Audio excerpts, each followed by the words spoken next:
People have sailed across the seas and oceans of our planet for millennia. During that time, the climate and geography of our planet has changed beyond all recognition. That means that great swathes of coastal land have been lost beneath the waves, while other areas have risen up that used to be once by the coast. With 70% of the Earth's surface covered with water, it's left us with a unique record of human life to be discovered beneath the waves. During this course, we will investigate the maritime archaeology of shipwrecks and submerged worlds. We'll introduce you to the pioneers of the discipline, explain exactly what maritime archaeology is and why we find it so fascinating. We'll explore the technologies we use to identify submerged worlds and find shipwrecks of historic significance.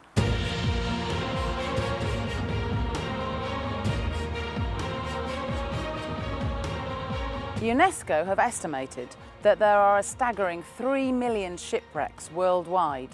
Managing this resource is a massive challenge for the underwater cultural heritage environment. Our investigation of this archaeological record begins over 800,000 years ago, when we look at ancient civilizations and peoples and the way they navigated to discover new countries. We can also begin to look at the relationship between how people dealt with landscape, environmental and sea level change in the past. And these are issues which are really key today.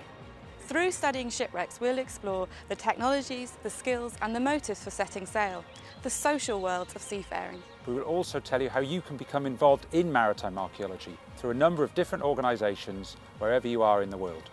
So join us and our team in exploring the exciting world of maritime archaeology.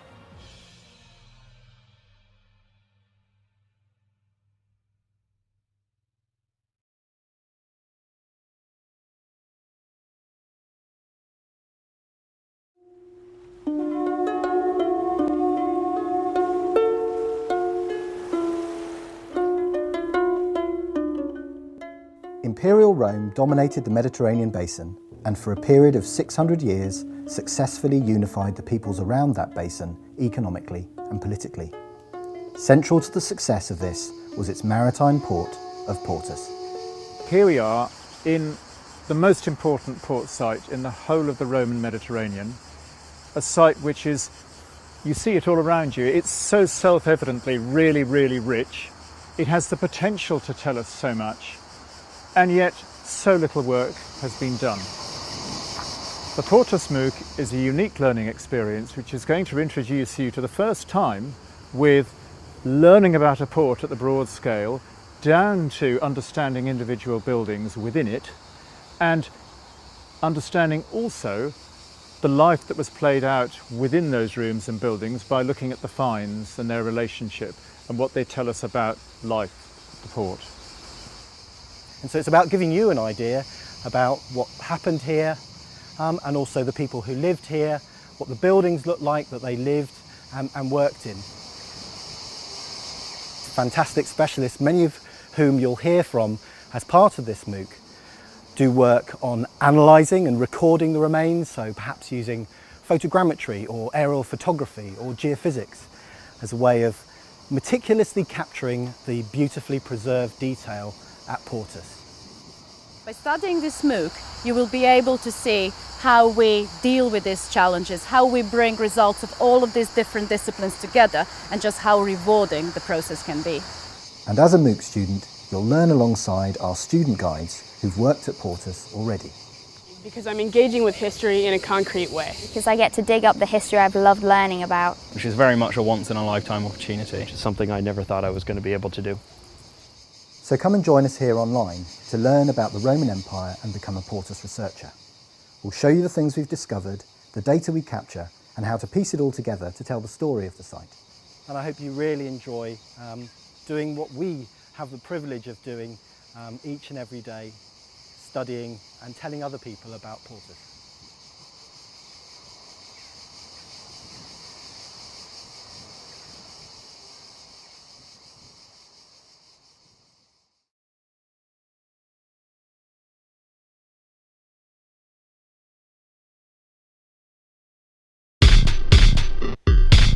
Digital marketing is about connecting people and telling stories with a purpose. It's not just about social media. Digital marketing is many things. In some respects it's a sales channel, in some respects it increases efficiency, in some respects it's just about communication and community, and in many respects it's a product in itself. So can you imagine a world without digital technologies? It's really transforming how we live, how we work and how we learn. It's not just about the technology, it's about the fundamental changes to the way organisations interact with their consumers and consumers interact with each other. Is it something on Twitter? It's about companies communicating with me, I suppose. It's not highly tangible, it's very difficult to pigeonhole into one particular area. Facebook. Naivety. Twitter. Skepticism. This is really a voyage of discovery, and you will come out with what you believe digital marketing is, not necessarily agreeing with what we believe digital marketing is. We don't agree. That's the fun of it. So this course is about real people. It's about you and everybody else on the course, about connecting, learning from each other and making connections that help us to learn more. That's my phone.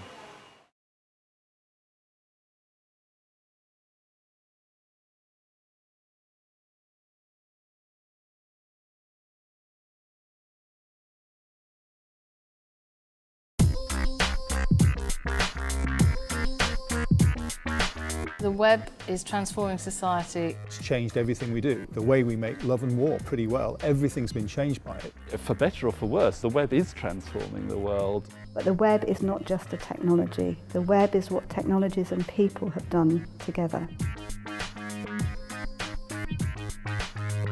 This is the most important thing that's happening at the moment. The development of the web and the internet and how that's changing everything about what we do, how we communicate with each other, how we manage ourselves as a society. It's so important, but we really don't understand it.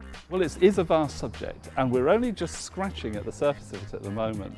But what you'll get from a short course like this is just an introduction. I hope it will do something that will make you curious. You'll start to see the web in a new way. You'll start to understand what it really is. A network not just of computers across the whole world, but a network of people using computers and the computers changing the way that they do those things. We just want to introduce you to some of those ideas. If you think about the fact that at the click of a mouse we can access millions of pages of information from a global library of documents within seconds. The exciting thing is that you'd get a taster of web science, and I think the other thing you would get is access to people who are absolutely the world experts in web science. Well, this course is going to give you insights at all levels in the web.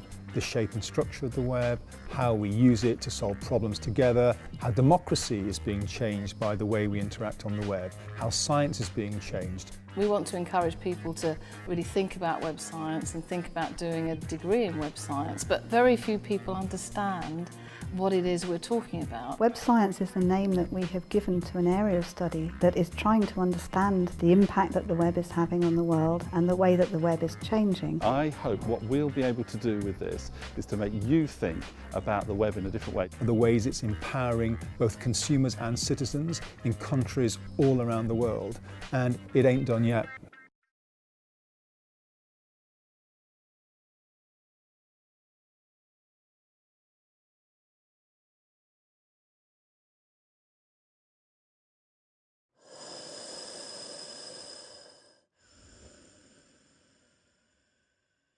The first astronauts to leave the Earth's orbit saw our blue planet for the first time.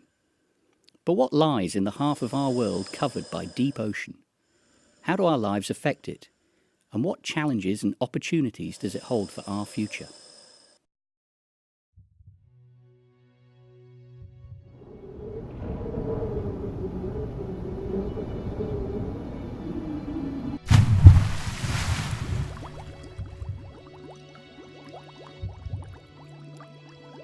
Join our team of world-class researchers on a mission to explore the hidden face of our world and see our planet as never before.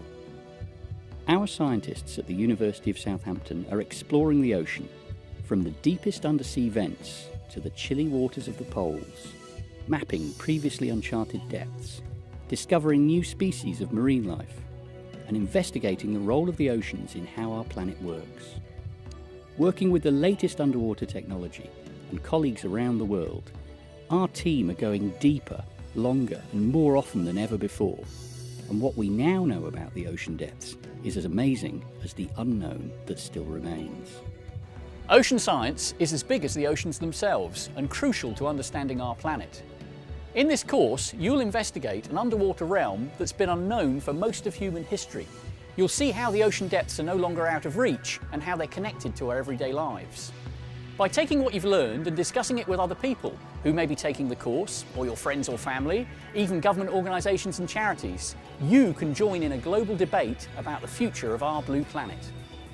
The oceans control the air we breathe, the water we drink and the food we eat. But 64% of the oceans aren't protected by national law. So who does own the oceans? How are the oceans connected to our everyday lives? And who's responsible for their future?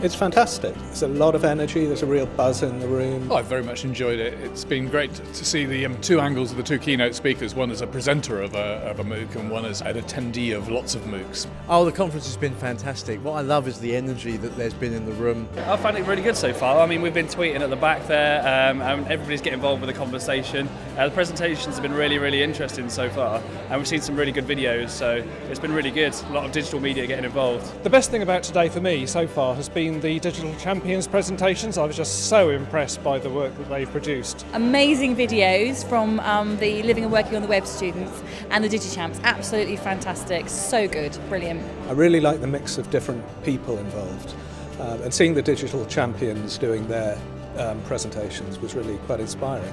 We've learned that we have the confidence to talk about our work in a big way. And we learned about some of the other things that other people at the university are getting involved in as well, and ways that we can get involved with them, with their projects as well, and perhaps collaborate on future projects as well. Yeah. We've learned a lot from the other universities and how they actually develop their MOOCs. So if we're creating learning objects or anything for people around the university, then we can actually learn from those guys as well. It's kind of like a UK-wide sort of network, so it's really good, yeah.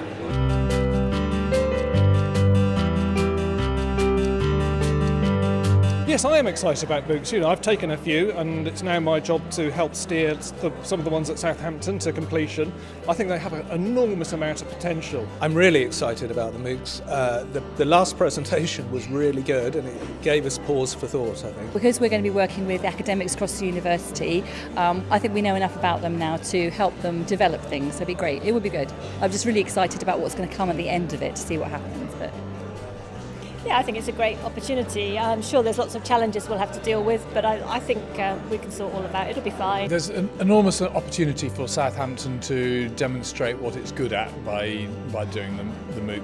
It's so exciting to be in this new educational territory. I mean, this is a difficult thing that we're embarking on, and there are lots of things we need to make sure we get right and lots of things that we could easily get wrong. But I think we can do it. We've got the ambition, we've got the capability, we've just got to do it.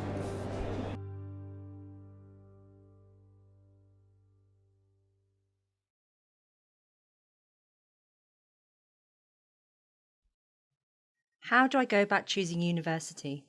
It's a big decision as it could affect my career, and I have to spend 3 years of my life in the place I choose. It's so hard. So I went on the internet to get some advice. It was helpful but overwhelming. Here's what they said to do. Choose the right course. It sounds obvious, but it's a big deal. I don't want to have to cancel my offers because I've changed my mind.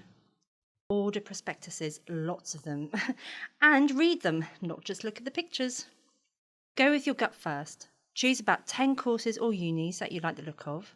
Then it's time to weigh up the options. This is the hard bit, but luckily there was plenty of advice.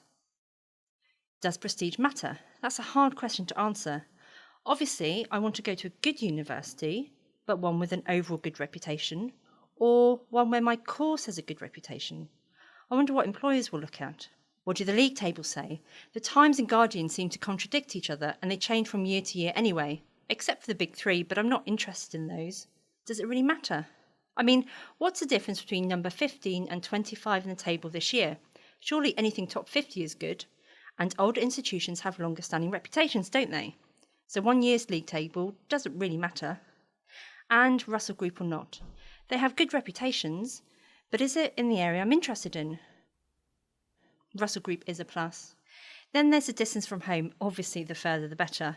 But then I will miss it eventually, and do I want to spend 5 hours on a train when I could only spend 2? How much is that going to cost? I guess, not too far. It's always nice to know you can get back to your family and friends, I suppose, and I don't want to be paying too much. What about the area, the nightlife, the cost of living, and the quality of the accommodation? What's the university campus like? What's the union like? Well, importantly, what are the people like? Open days have really helped. Southampton seemed good, friendly. The lecturers were nice and it was very personal. And the Avenue campus was beautiful, but maybe a little quiet. It's further from the accommodation too, so that means getting up earlier and finishing later. Not sure about those early starts. And the signposting between Avenue and the main campus was terrible. I suppose I'd get used to the journey. It's not too far. I would be jealous of the people at Highfield though. They have a really busy campus. And do I want a campus in the country, in a city, or by the sea? Well, Southampton wasn't bad, but it just seems a bit grey outside of the university. There is decent nightlife though. Someone said the union is awesome and stuff is really cheap there. My head or my heart? I don't know. Can I go with both? There must be a way to decide.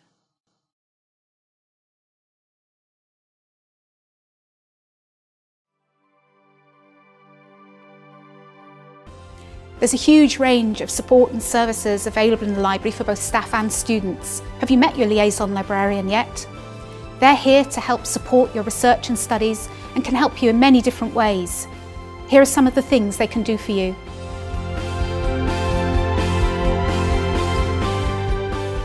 Liaison librarians manage the resources for your course. They try to make sure that everything on your reading list is available from the library and that there are enough copies of key texts. They can also direct you towards other relevant materials in the library's online and paper-based collections. It's great to have subject specialists you can speak to for help and advice. The liaison librarians are always happy to help you by email, by phone, or at the desk. Hi, can I help you? Yeah, I was. For immediate help, you can either text or contact them live online using the library chat service.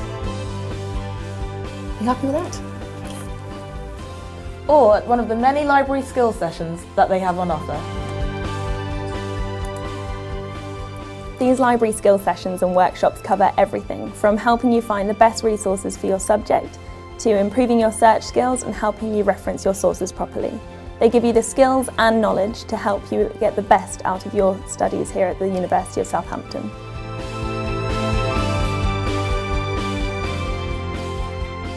But it's not just the students that the liaison librarians support. They also keep in touch with the different faculties, letting them know of new resources and keeping them up to date with the services that the library has to offer. They also liaise with the academic staff on the purchase of new items and on subscriptions to new online resources. The library's website links to our catalogues, tutorials and guides to our resources. There's a lot to take in, so why not visit the website and take a look around.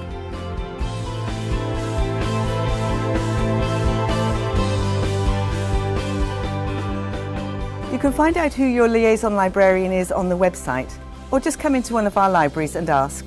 See you soon.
People have sailed across the seas and oceans of our planet for millennia.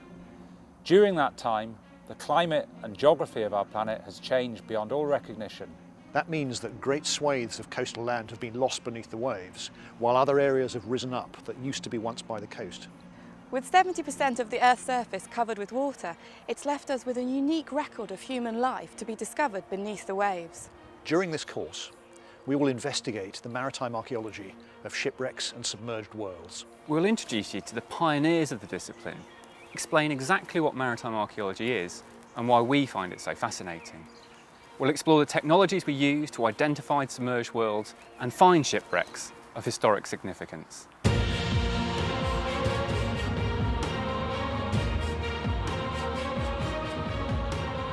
UNESCO have estimated that there are a staggering 3 million shipwrecks worldwide. Managing this resource is a massive challenge for the underwater cultural heritage environment. Our investigation of this archaeological record begins over 800,000 years ago, when we look at ancient civilizations and peoples and the way they navigated to discover new countries. We can also begin to look at the relationship between how people dealt with landscape, environmental and sea level change in the past. And these are issues which are really key today. Through studying shipwrecks, we'll explore the technologies, the skills and the motives for setting sail, the social worlds of seafaring. We will also tell you how you can become involved in maritime archaeology through a number of different organisations wherever you are in the world. So join us and our team in exploring the exciting world of maritime archaeology.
Feedback's really important, particularly for the students, because it's our way of communicating to them what they need to do to improve, giving them a bit of reassurance that they're on the right track. So I think it's really vital for students at university level because quite often they're fending for themselves, so feedback is our one communication channel to help them to move on. Although students might enjoy the actual lectures or time in the lab the most with their degree, ultimately it's the feedback and the advice and guidance on how they can improve, how they move forward, that's the most valuable thing they're going to get from this university. I think a feedback conference is vital because I don't think students necessarily understand how academics approach feedback. I think sometimes students misinterpret what is feedback. So I think that's important students are properly informed of the way academics see it. But I think more importantly, I think that academics need to be talking to students about what they expect from feedback and how feedback works for them. It's really important to get an impression from students what they find useful in terms of feedback, and because staff often assume that they're always right and they're always doing it in the right way, and students obviously need it because they need to know how they can progress through their degree from year to year. The problem at the moment is that we have modules that are like 10, 12 weeks long. And by the time we've given them an assessment and by the time we've marked the first assessment, we've got to the end of the module. And the students can't use the feedback they've got from the assessment to really improve their performance at a later stage. But if we were to feed that assessment forward into the next module, we could allow them to demonstrate that they had learned from the feedback and that they were using the feedback in the next bit of work they were doing. If we are going to work well with students, we need to be able to have a good discourse with students. We need to be speaking about the same sorts of things. We ask students to evaluate the service that the university gives to students. We really need the students to understand what it is that we're trying to do to work with them. I think the conference is fantastic. I mean, there are hundreds of people here and there's a really good mix of academics and student and professional services staff. The best thing with this conference by far has been the fact that there are so many pockets of excellence going on around this university, and what this forum allows us to do is just identify those pockets of excellence and share them, share that expertise. And so the conference kind of allows us to pull together a lot of fantastic work that's been going on in individual academic units and departments, and to get a kind of university overview of what we're doing in this important area of enhancing our offer to students.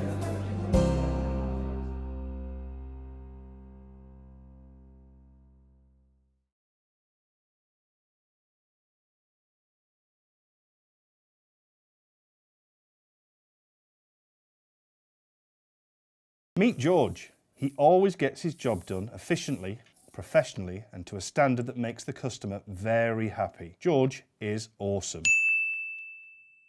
This is Awesome George at work.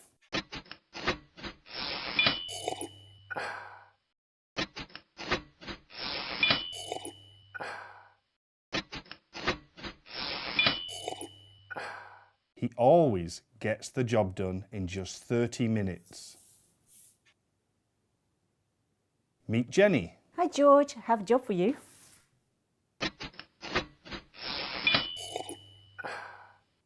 Wow, that only took 30 minutes. Thanks George, you're awesome.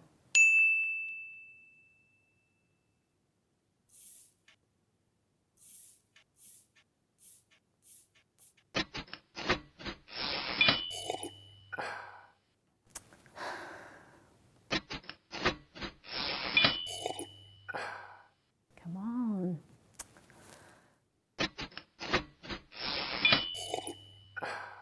Come on, hurry up.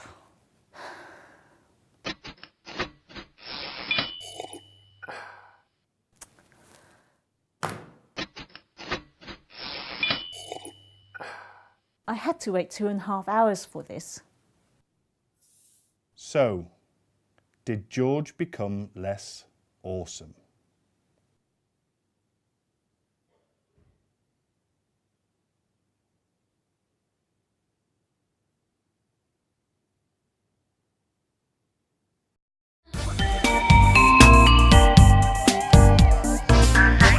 Hi, I'm Holly Walker and I'm a first year archaeology student at the University of Southampton.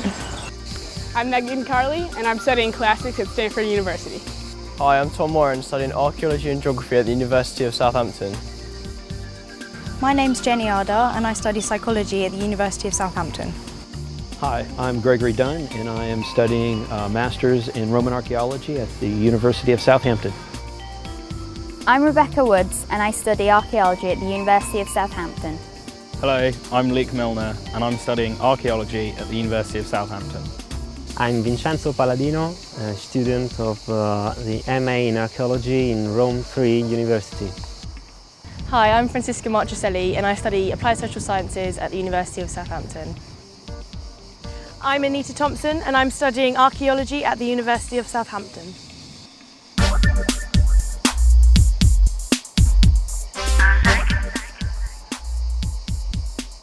I find Porters really exciting because it gives me a great opportunity to get hands-on with the materials that I've been studying all year, and it's really interesting because it's at such a well-preserved site. I found working in the Porters project exciting because of my previous studies, and this is a good opportunity to get into this job. Being a Porters excites me because I get an opportunity to dig in Italy and actually do archaeology in Italy, which is something I never thought I was going to be able to do. Being on the Porters project really excites me because I get to experience an archaeological dig firsthand and see the buildings that people from 2,000 years ago lived in. Porters excites me because I get to work on the port at the hub of the Roman Empire. The Porters project excites me because it's amazing uncovering things that you haven't seen, anybody has seen in 2,000 years, and it's so different to my course. It's a wonderful experience. Being on the Porters project excites me because I'm engaging with history in a concrete way. Being involved in the Porters project is exciting because I get to dig on the first floor of a gigantic Roman building, which is very much a once-in-a-lifetime opportunity. The Porters project excites me because I get to dig up the history I've loved learning about.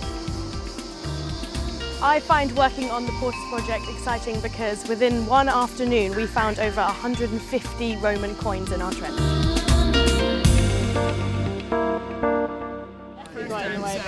We've all been studying at Porters. And we're going to be your guides on the MOOC.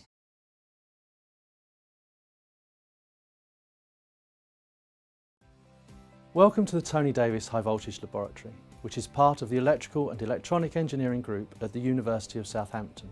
It is difficult to imagine how we would cope if for any reason electricity became unavailable. We need to ensure that our ageing electrical transmission and distribution networks continue to work reliably so that there is operational security of supply.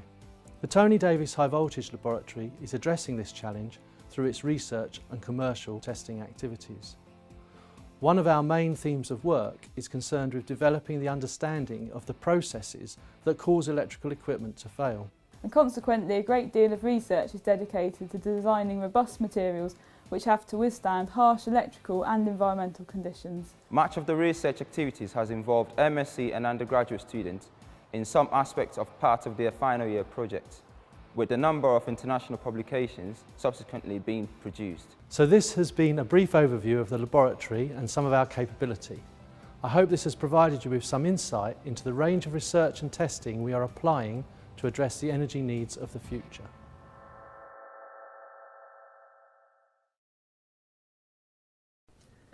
University can be a time of great change. For some, this is an exciting and stimulating time, while for others it's not so easy. I was really struggling to settle into university. I wanted to go home. There was no way I was going to tell anyone how I was feeling. In my mind, I would just be seen as someone who couldn't cope. There may be times when you are struggling in some way. This may be because of something that has happened to you, or because of how you're feeling about life. Maybe you are feeling lonely or homesick, or struggling with a bereavement. It could be that you have been recently diagnosed with depression or anxiety and are worried about how you are feeling, or that you have a long-term health condition or disability and would like to learn about the available support. Alternatively, it could be that you think you might have dyslexia and want to know what to do next. At the University of Southampton, we have a team that is dedicated to supporting students, as well as links with specialist health and wellbeing services. We can also arrange mentoring, learning support assistance, needs assessments, and run various workshops throughout the year. We provide support to students that may have a disability, mental health problem, or specific learning difficulty such as dyslexia. We also provide emotional and wellbeing support to any student that may be experiencing a difficult time while studying here. I met with my tutor today and they asked whether I'd ever been assessed for dyslexia. They noticed that some of the areas I struggled with were similar to students who get extra support. He suggested I go to Enabling Services drop-in to find out more. We understand it can be hard to ask for help, and that this can be for many reasons. Maybe it is less acceptable in your country or culture to ask for support, or maybe you are worried that you will be judged or even get into trouble with your faculty. I thought it was my fault. I was feeling so bad. I thought that if I just put myself together, I could change these feelings. It was just a relief to finally tell someone. It didn't instantly change everything, but I don't feel alone with this anymore, and the Enabling Service are helping me find the support I need. Every weekday during term time, from 1 till 3 p.m, Enabling Services provide a drop-in. This is open to all students at the university.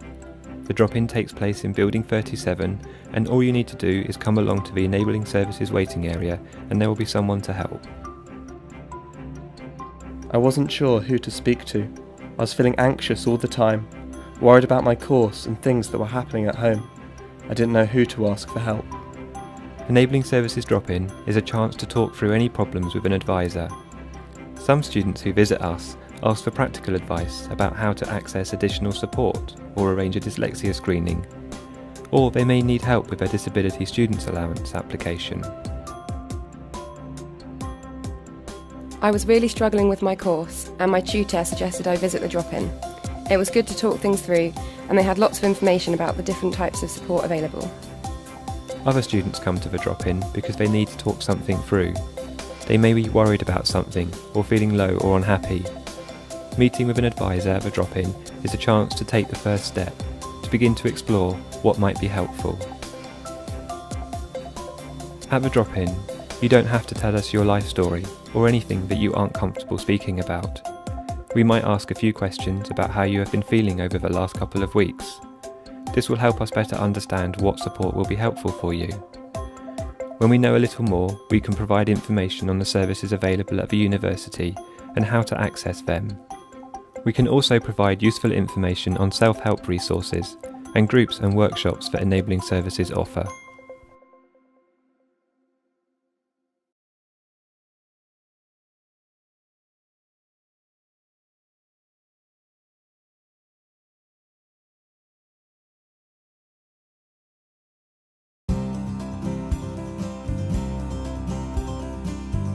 My name is Mike Powell. I'm the Data Centre Manager for Astra House.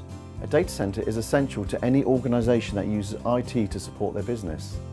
Most people don't realise, but data centres touch our everyday lives, such as paying for fuel or looking up how to get to that never visited destination.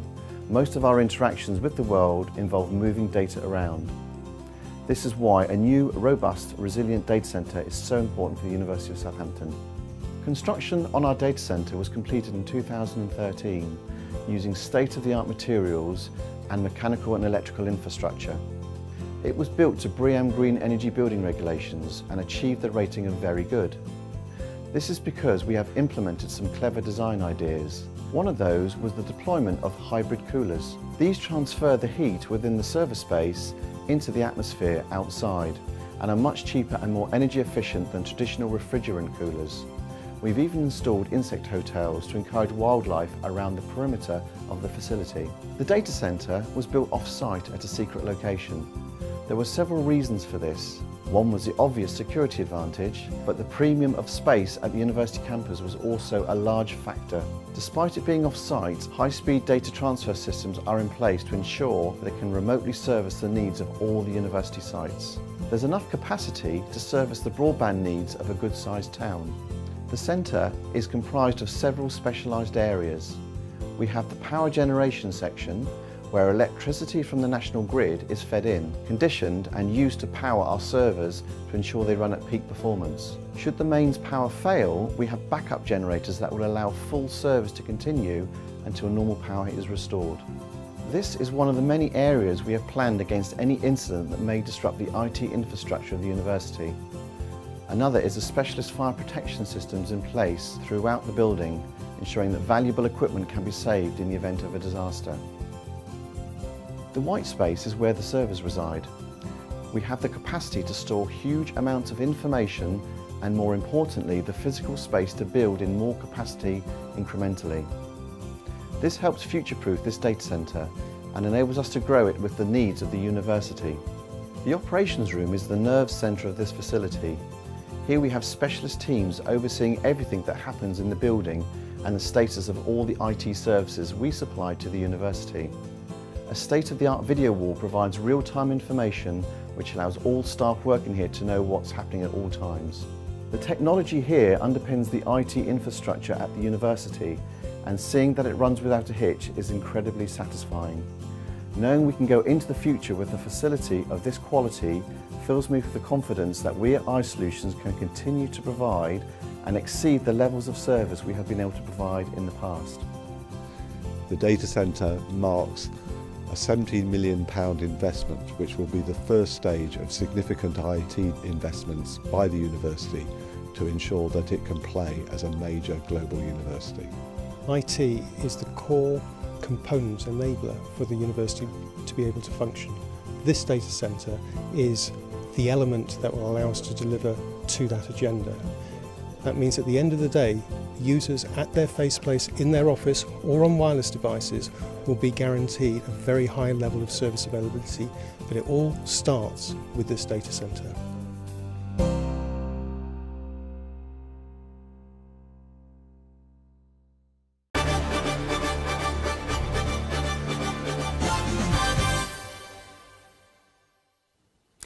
Well, at Downing Street earlier today, the Prime Minister has congratulated the outbreak control teams for their efforts after the recent outbreak of smallpox.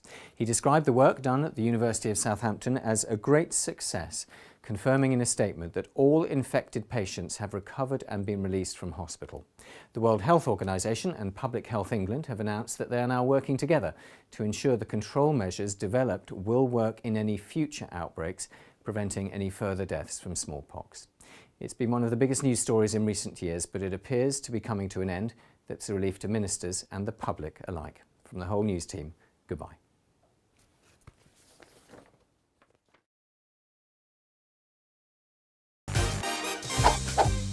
What is open data? Well, it's data. Lots of data. That's open and accessible to all and free.